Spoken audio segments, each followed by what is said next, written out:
मैं आपसे एक वचन से बात करना चाहूँगा और ये वचन ये है कि यशायाह नबी की पुस्तक उसके 40 अध्याय उसके 12 पद में लिखा हुआ है, किसने महासागर को चुल्लू से मापा। मैं आज आपसे बात बताना चाहता हूँ कि जिसने महासागर को चुल्लू से मापा है वो और कोई नहीं अर्थात हमारा प्रभु यीशु मसीह है, जिसने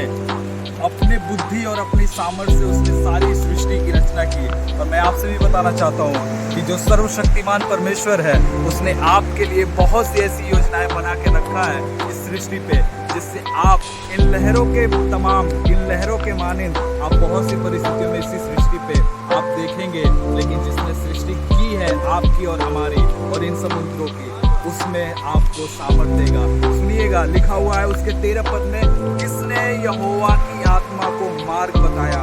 और या उसका मंत्री होकर उसको ज्ञान सिखाया। मैं आपको बताना चाहता हूँ वो आपकी कठिन से कठिन परिस्थितियों में भी पता है क्या है, उसको कोई समझाने और सिखाने वाला नहीं कि कैसे निकालना है, वो स्वयं आपको आपकी परिस्थिति से निकाल लेगा इनके माने, क्योंकि उसने सारी सृष्टि की रचना इसलिए की ताकि हम और आप उसकी सृष्टि पे होकर, इन समुद्रों में होकर, इन तमाम जगहों पे जाकर उसकी महिमा कर सके। सुनिएगा, जब सृष्टि उसकी महिमा करती है तो सृष्टि में हम भी पाए जाते हैं। आइए उस यहोवा की जो समुद्र, उसकी लहरों,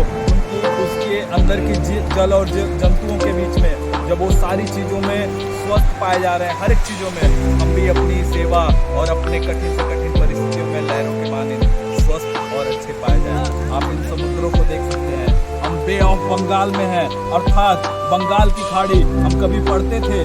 किताबों में कि हम बंगाल की खाड़ी को पढ़ते भी हैं, लेकिन आज हम इस बात को जानते हैं कि बंगाल की खाड़ी